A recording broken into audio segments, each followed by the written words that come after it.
ito at dumating na isang dakilang propeta. Sugo ang Diyos sa bayan niya.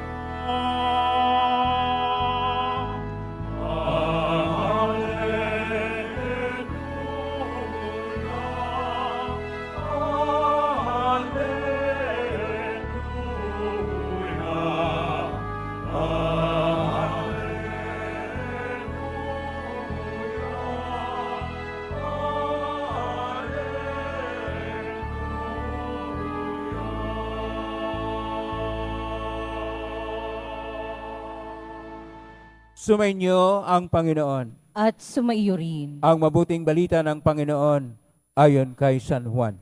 Papuri sa iyo, Panginoon. Noong panahon yon, tumawid si Jesus sa ibayo ng lawa ng Galilea na tinatawag ding lawa ng Tiberias.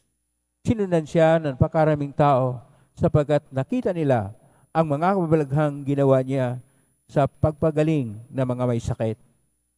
Umahon si Jesus sa burol kasama ang kanyang mga alagad at naupo noon. Malapit na rin noon ang pista ng Paskwa ng mga Hudyo. Tumanaw si Jesus at nakita niyang dumating ang napakaraming tao. Tinanong niya si Felipe, "Saan tayo bibili ng tinapay upang makakain ang mga taong ito?" Sinabi niya ito para subukin si Felipe, sapagkat alam ni Jesus ang kanyang gagawin.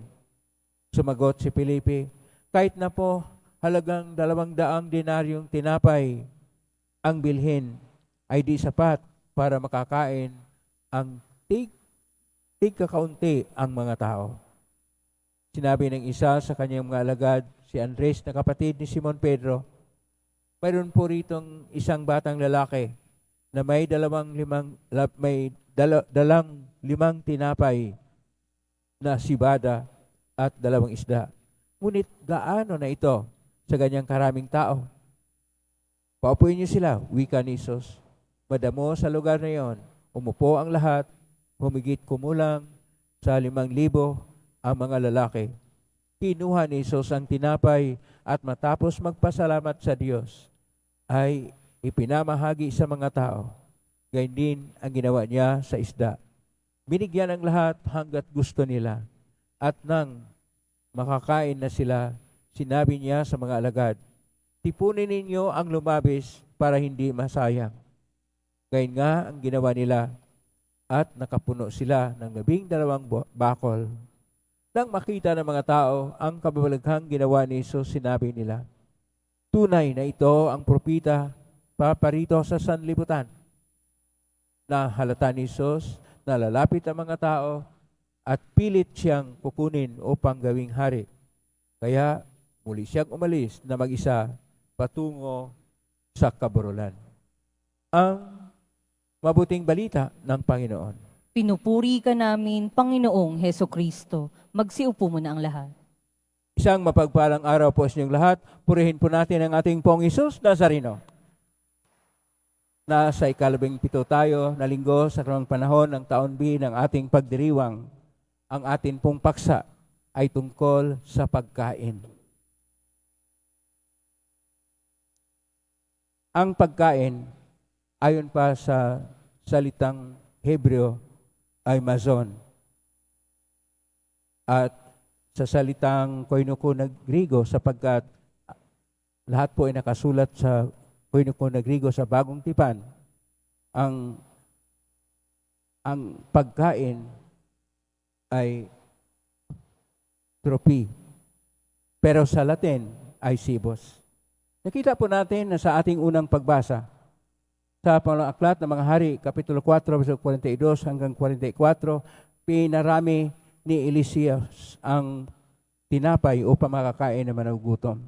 Ganon din ang ginawa ng ating Panginoon sa ating Ebanghelyo ni San Juan, Kapitulo 6, verso 1 hanggang 15, sa 5,000 katao na 5 lang tinapay at 2 isda, pero lumabis pa at 12 bakol na malaki ang napuno sa tinatawag na lumabis na pagkain.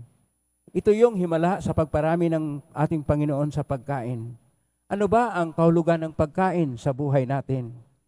Napakayaman po ang kultura ng Pilipinas tungkol sa pagkain. Tayo ay kumakain ng 8 beses sa araw, kada araw. Samantala sa ibang bansa, 3 beses lang.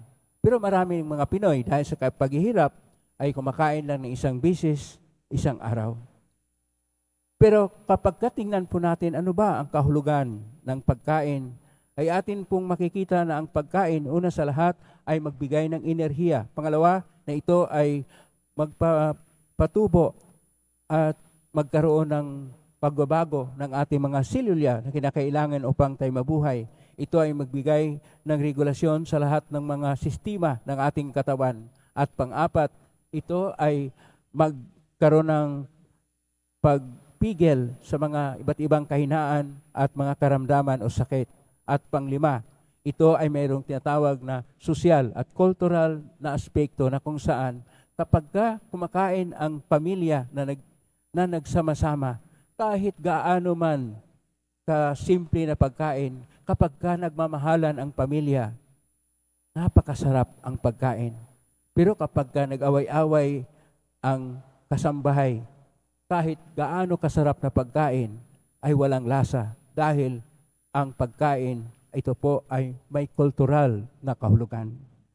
Pero ang tinitingnan po natin dito, ang pagparami ng ating Panginoon sa mga pagkain upang makakain ng napakaraming tao, ay simbolo ng ating misa. Ang ating misa ay tinatawag na Eucharistia, pero tinatawag ng misa dahil ang pinakahuli na salita sa Latin na liturhiya sa Eucharistia ay ite misais. Magsihayo na kayo. At yun na lang ang naalala natin, misa. Kaya naging misa.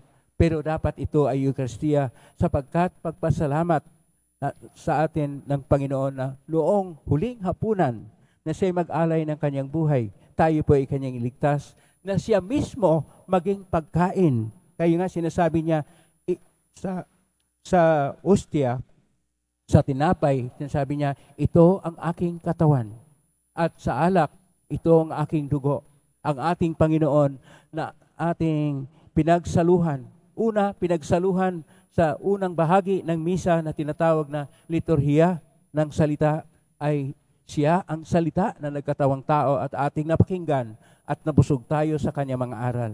At ang malang bahagi sa ating Eucharistia, tayo ay nagkaroon ng pakikinabang o komunyon na pinagbahagi na natin ang Panginoon.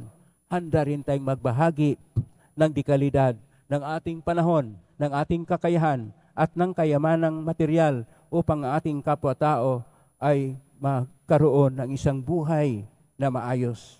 Ito ang ating pagtanggap sa tinatawag nating hindi lang pagkain na pisikal, bagkus pagkain na espiritual na sinasabi kasi ng ating Panginoon. Pag ipagpatuloy natin ay mahili San Juan Kapitulo 6 at pupunta tayo sa verso 51, sinasabi ng ating Panginoon, ako ang tinapay na mula sa langit na magbibigay buhay na walang hanggan.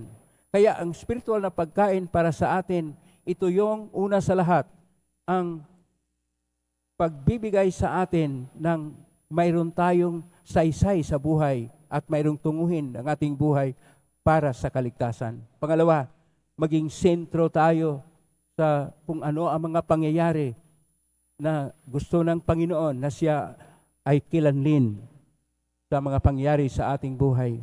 At pangatlo, na tayo makonekta sa isa't isa. Kaya magkaroon tayo ng pagtipon-tipon sa banal na misa. Lahat pong mga binyagan, lalo na tuwing linggo, upang tayo makonekta sa isa't isa at magkaisa. Dahil sinasabi sa ating palong pagbasa na sa sulat ni San Pablo sa taga-Epeso na tayo isang katawan at sa isang Diyos at magkaisa tayo. Kaya kailangan tayong gagawa ng mabuti bilang isang katawan.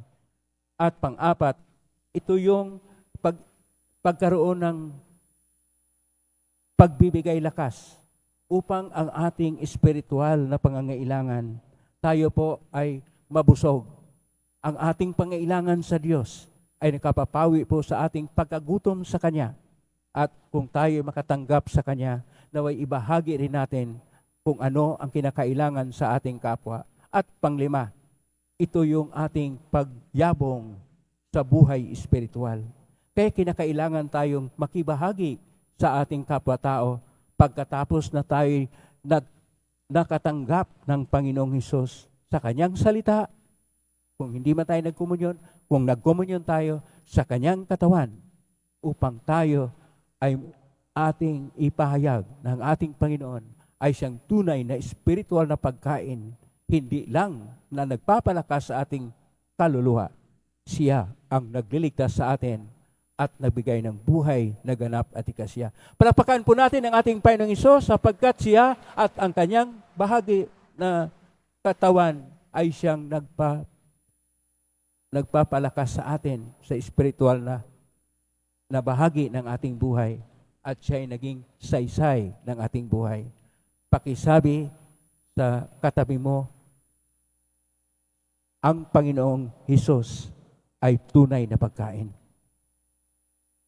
Siya ang tunay na pagkain natin, naway atin siyang tagapin, naway ating isabuhay ang kanyang mga salita at tayo'y magsiuwi na dala-dala ang spiritual na kahulugan ng buhay. Amen? Purihin natin ang Diyos.